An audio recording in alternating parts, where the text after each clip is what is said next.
మరి ఇంతకుముందు వారు వచ్చినప్పుడు ఇక్కడ ప్రార్థన చేసి పంపినారు. వారి మొక్కుబడి ఉంది, డాక్టర్ రోహిత్ గారు మొక్కుబడి ఉంది. అన్ని మొక్కుబడులు ఒక్కసారి ఉమ్మడిగా చాలా పెద్దది తీర్చేశారు. దేవుడు వారిని బాగుగా దీవిస్తాడు. ఏ కొరతలు ఉండవండి, సమృద్ధి ఉంటుంది రాష్ట్ర ప్రభుత్వానికి. Thank you. ఈరోజు ప్రభు భక్తులందరూ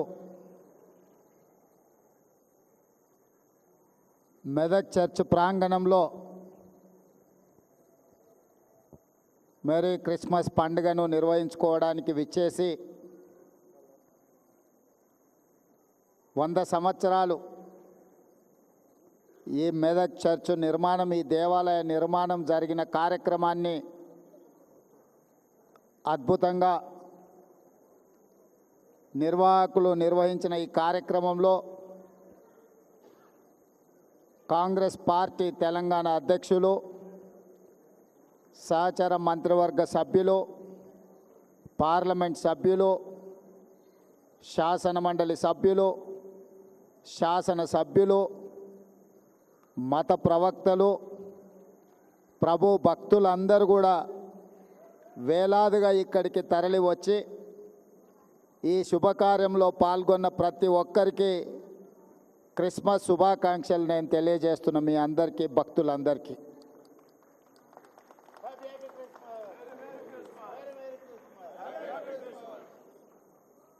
ఈరోజు 2 శుభకార్యాలు ఇక్కడ మనం నిర్వహించుకుంటున్నాం. ఒకటి, 100 సంవత్సరాల క్రితం ఆనాడు వచ్చిన కరువు కాటకాలను నిర్మూలించడానికి ప్రజలు ఆకలితో అలమటిస్తున్నప్పుడు పనికి ఆహార పథకం ఆనాడు ప్రభు మందిర నిర్మాణంలో భాగస్వాములైన ప్రజలందరికీ భోజనం పెట్టాలన్న ఒక గొప్ప ఆలోచన, వారికి పని కల్పించాలన్న ఆలోచనతో ఈ గొప్ప దేవాలయాన్ని నిర్మించడం జరిగింది. ఈ గొప్ప దేవాలయం దేశంలోనే ప్రముఖ, అదేవిధంగా 100 సంవత్సరాలు పూర్తి చేసుకొని ఒక గొప్ప దేవాలయంగా ఈరోజు పరిడవిల్లుతున్నది. ఇది తెలంగాణ రాష్ట్రానికే గర్వకారణము. ఈరోజు దేశంలోనే గొప్ప చర్చుగా మన మెదక్ చర్చు కీర్తింపబడుతున్నది అని అంటే 100 సంవత్సరాల నుంచి భక్తులు దీన్ని అద్భుతంగా నిర్వహించడం వల్ల ఈరోజు దేశ స్థాయిలోనే మనకు గుర్తింపు వచ్చింది. అలాంటి 100 సంవత్సరాలు పూర్తి చేసుకున్న దేవాలయాన్ని భవిష్యత్తులో ఇంకా అద్భుతంగా నిర్వహించడానికి, అద్భుతంగా తీర్చిదిద్దడానికి ప్రభుత్వం దగ్గరికి స్థానిక శాసనసభ్యులు మైనంపల్లి రోహిత్, అదేవిధంగా మిత్రులు మైనంపల్లి హనుమంతరావు గారు నా దృష్టికి తీసుకొస్తే తప్పకుండా ఈ దేవాలయానికి సంబంధించిన ఎన్ని అవసరమైతే అన్ని నిధులను విడుదల చేయాలని మంత్రివర్గ సహచరుల అండతో, వారందరి సహకారంతో ఈరోజు నిధులను విడుదల చేయడం జరిగింది. ఈ చర్చికి నాకు గొప్ప సంబంధము, అనుబంధం ఉన్నది. నేను పిసిసి అధ్యక్షుడిగా ఉన్నప్పుడు ఇక్కడికి పర్యటన చేసి ఇక్కడ దర్శించుకొని ఆనాడు నేను స్పష్టంగా చెప్పెళ్ళిన భక్తులకు, మళ్ళీ వచ్చే సంవత్సరం ముఖ్యమంత్రి హోదాలో ఈ చర్చకు తప్పకుండా వస్తాను,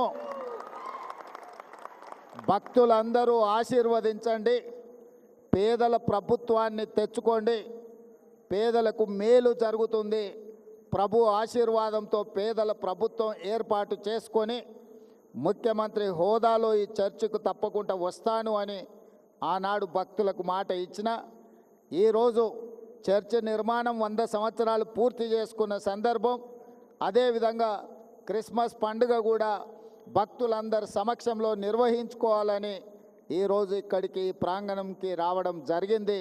చాలా సంతోషదాయకమైన పండగ. మీ అందరినీ కలిసినందుకు నాకు చాలా సంతోషం కలిగింది. నా సూచన, నా విజ్ఞప్తి, పేదల ప్రభుత్వం ఉన్నప్పుడే రైతులకు ఉచిత కరెంటు కానీ, ఈరోజు ఇందిరమ్మ ఇండ్లు ఏవైతే మనం నిర్మిస్తున్నామో అవి ప్రధానంగా దళిత క్రైస్తవులకే అత్యధికంగా ఇవ్వడానికి రాష్ట్ర ప్రభుత్వం ప్రయత్నం చేస్తున్నది. దళితులకు, గిరిజనులకు, దళిత క్రైస్తవులకు, గిరిజన క్రైస్తవులకు అత్యధికంగా లబ్ధి చేకూరుతుంది. ఈరోజు రాజీవ్ ఆరోగ్యశ్రీ ద్వారా 10 లక్షల రూపాయలతో పేదలకు ఉచిత వైద్యాన్ని అందిస్తున్నాము అని అంటే అది కూడా పేదలకే చెందుతుంది. 200 యూనిట్లు ఉచిత కరెంట్ ఈరోజు రాష్ట్ర ప్రభుత్వం అందిస్తున్నది అని అంటే ఇది కూడా పేదలకే చెందుతుంది.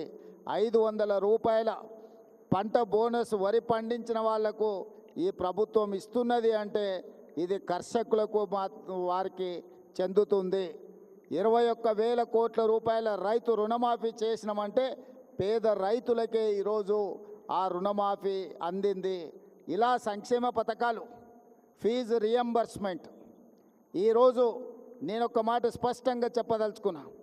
ఆనాడు క్రిస్టియన్ మిషనరీస్ ఏదైతే ఎడ్యుకేషన్, హెల్త్ పట్ల ప్రత్యేకమైన శ్రద్ధ చూపించి పేదలకు ఏ దిక్కు లేని వాడికి ప్రభువే దిక్కు అని ఆనాడు గొప్పగా విద్యను అందించి, వైద్య సేవలను అందించి, సేవ అంటే ఇలా ఉండాలి అని ఈ సంస్థలు చూపించిన బాటలోనే ఈనాడు మా ప్రభుత్వం ఫీజు రియంబర్స్మెంట్ కానీ లేకపోతే రాజీవ్ ఆరోగ్యశ్రీ హెల్త్ పథకం కానీ తీసుకొచ్చినాయి అంటే వీటికి పునాదులు ఆనాడే పడ్డాయి.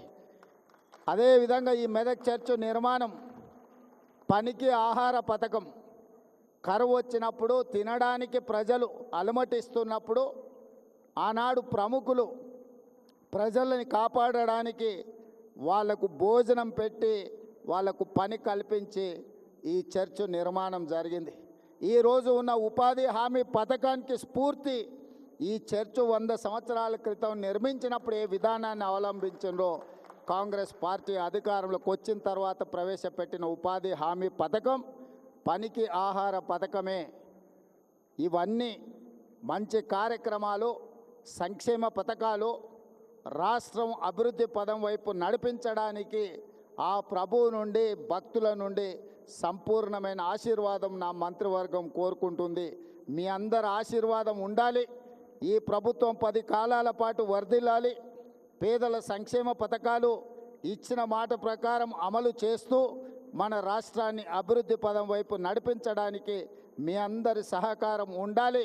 మెదక్ జిల్లా అభివృద్ధి విషయంలో, ఈ ప్రాంత అభివృద్ధి విషయంలో ప్రభుత్వం చిత్తశుద్ధితో ముందుకు వెళ్తుంది. ఈ జిల్లాకు సంబంధించి ఏ విషయాలు ఉన్నా పెద్దలు దామోదర్ రాజనరసింహ గారు, అదేవిధంగా ఇన్ఛార్జ్ మంత్రివర్యులు కొండా సురేఖ గారు మీకు అందుబాటులో ఉంటారు. తప్పకుండా ఏ అవసరం ఉన్నా కూడా ఈ ప్రభుత్వము ప్రజల యొక్క అవసరాలు తీరుస్తుందని తెలియజేస్తూ మళ్ళీ ఒక్కసారి హ్యాపీ క్రిస్మస్ శుభాకాంక్షలు మీ అందరికీ తెలియజేస్తూ సెలవు తీసుకుంటున్నాను. అదేవిధంగా ఈ నూతన సంవత్సర శుభాకాంక్షలు మీ అందరికి కూడా, భక్తులందరికీ కూడా తెలియజేస్తున్నాను. ధన్యవాదాలు మిత్రులారా. విజిటర్ చాలా వందనాలు, చాలా